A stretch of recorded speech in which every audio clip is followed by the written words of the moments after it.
Hi, Cancer. Welcome to your July 2019 Astro Update. It's Rena here. This is really a jam-packed month, and it's probably going to be a very memorable one, I would think, because there is a solar eclipse in your sign.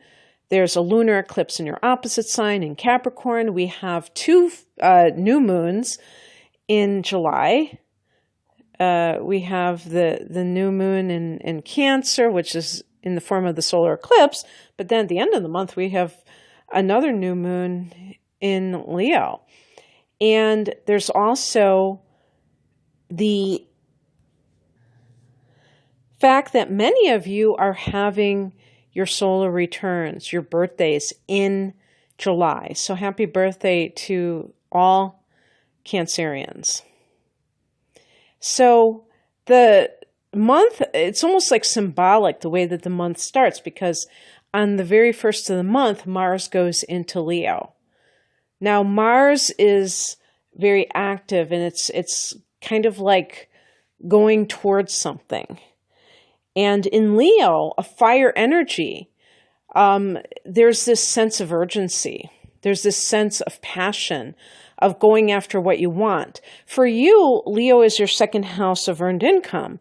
So, it's really revving up this desire to bring in, to rake it in whatever way it's meaningful for you. But that can, of course, turn into making more money. There's that sense of hustling to make that money. And so the second house for you is Leo. This is activated this month. Actually, on the 7th, Mercury goes retrograde in this second house at 4 degrees of Leo. So something that is connected with some kind of like contract, agreement, or idea that you have about making money, you're going to kind of like maybe have a second thought about it, or something is going on connected to communications about money. And this could even be like it's very important when Mercury goes retrograde, and even in that shadow period. So even starting the month of July, the shadow is going to be in play. So if there's some kind of a thing connected to a bank account, and you have to, like, maybe you're writing a check or something along those lines, there could be something that gets messed up. But most of you will be listening to this before July, before that retrograde. So you may be able to exert more caution and not have it happen. So that could be one of the possible benefits of hearing this ahead of time. I want to make it clear that just because there's a transit doesn't mean it's going to happen. So that's an important piece of that. Now, Mercury will go into your first house during the retrograde period. And what I want you to think about is how the first and second houses, the house of your image, the house of yourself, and the second house are connected in some way, and what you may be thinking about. Because actually, come to think of it, the second house is also about your self-esteem. And so you may be kind of like, for whatever reason, whether it's brought on by somebody else telling you something, or an event occurring, or you just coming up with this on your own, but you may be thinking, hey, I think that because of my issues with myself, maybe if you feel like you need to boost your self-esteem, I may be selling myself short, and I may be presenting myself in a way that doesn't really honor me, and I'm going to change that. So when Mercury goes back into your first house, you may be able to communicate with a greater sense of unification, if you will, where you are at one with your message. when we are being authentic, when the sun is aligned with Mercury, we have the best opportunity to present ourselves in the way that we feel best represents who we are.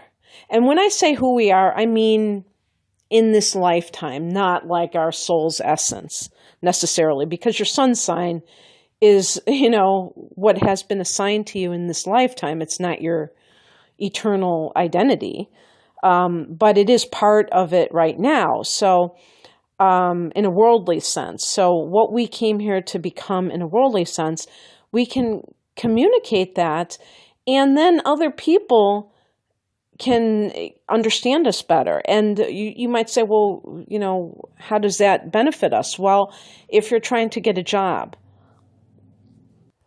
they tend to ask you those wonderful questions that I always call gotcha questions, where they try to, trick you into, what is your worst habit, or, what is your weakness? And you'll come up with something that honors yourself and still manages to not sound like you're trying to be evasive.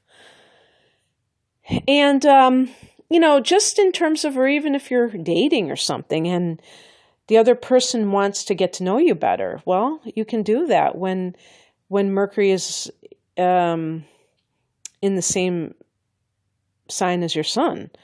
You can do that anytime, but I mean, it makes it so much easier. So Mercury goes retrograde on the 7th, and of course, the typical Mercury retrograde things.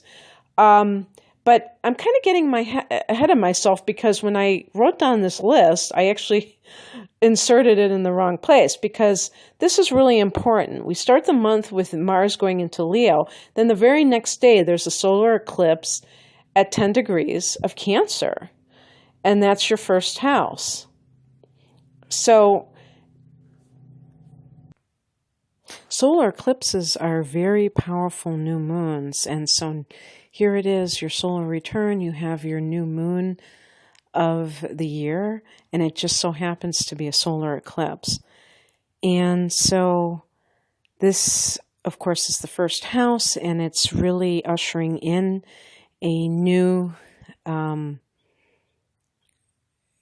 cycle for you, but a very important cycle, maybe more eventful than a typical solar cycle.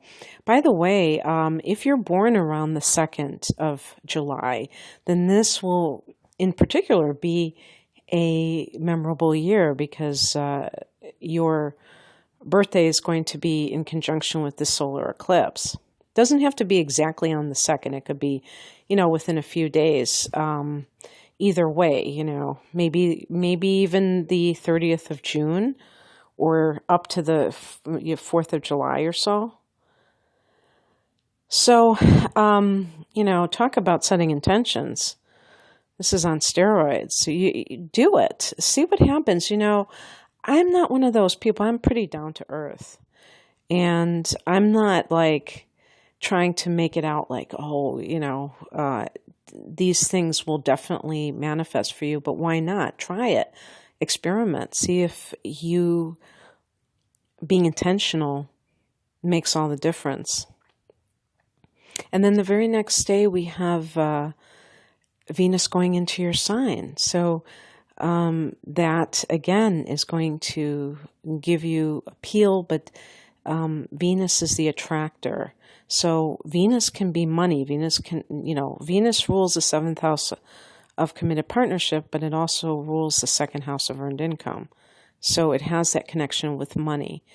And the thing, though, about in the first house is that the first house is the body, is the self, and so it can connect to your appearance, maybe even on your end of things that you want to do something to improve your looks. And it could just be as simple as getting a new hairstyle. And you might just be thinking of doing that for your birthday, and you're not even connecting it with any kind of astrological transit. But that could be, putting that bug in your ear. And on the 16th, we have a lunar eclipse at 25 degrees of Capricorn. This is that opposite house, the 7th house. Now, eclipses we can boil down to change. So change in your marital situation. Now, we could go a step further in that for some people, this could actually be some sort of ending, like a grand finale. I almost think of somebody who has had like an on-again, off-again relationship, and this is like the final ending. And if you think about it, that's not really a bad thing, because it's very painful to keep going back and forth like that. And so it can bring you peace of mind, and it can also kind of like clear the decks so that you can finally focus on something else. But this could be something good where you really come to understand your partner in a way you haven't before, where it just becomes very, very clear what they are about. Maybe you just have a, I don't know, you've lacked that kind of close connection, and part of it is because of some sort of misunderstanding of, what makes them tick, and it's like it finally dawns on you. So there could be an awareness that is generated by this in a very dramatic way. But sometimes we can call this a crisis point with eclipses, where it's like things come to a head, especially with a lunar eclipse, because it is a very powerful full moon, so it brings things to like that emotional, heightened state. And then we have on the 22nd, the sun going into Leo. Again, your second house. So the second house is really featured, and this is finances, and especially that you generate yourself.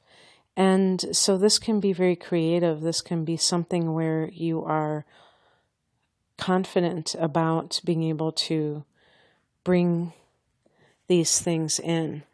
There's something else, because Mars is there. So there's a lot of this kind of masculine energy that's being generated. And on the 27th, we have Venus going into that second house. Venus rules that house, so that's particularly good for money. And and for attracting it, working towards it, but also just attracting it in general. So then, the focus then shifts into a more practical area when the sun goes into that second house on the 22nd. And then on the 27th, I'm sorry, that's when Venus goes into the second house is the 27th. On the 31st, we have two things happening. First of all, Mercury goes direct. And Mercury goes direct at 23 degrees of Cancer. So, like I said earlier, it has gone back into your first house. And so that it's interesting that on the same day that Mercury goes direct, we have a new moon at 8 degrees of Leo, that second house.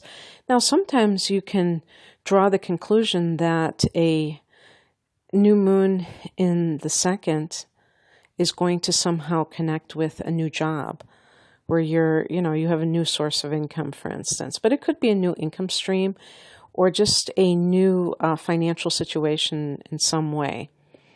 And the other thing that I should make note of is that Uranus is now in your 10th house. Oh no, your 10th house is Aries. Uranus has been there for the last 7 years or so. So you may have experienced, Cancer, quite a bit of I don't know if turmoil is a good word, but definitely twists and turns with career matters. Maybe changing careers very abruptly, or just kind of like in a totally different field, or just feeling that every time that you got hired somewhere that there was, the company, ended up getting taken over by another company and you lost your job, or who knows. But now things are starting to calm down, and you should be experiencing more stability career-wise, So anyway, happy birthday once again. And I do have a special for all people born under the sign of Cancer, born in July. Well, you know what? I will make it for all Cancer people. Why should I just limit it to July people? If you're born under the sign of Cancer, your sun sign is in Cancer, 22% off of all my natal chart readings. And the code is Cancer 22.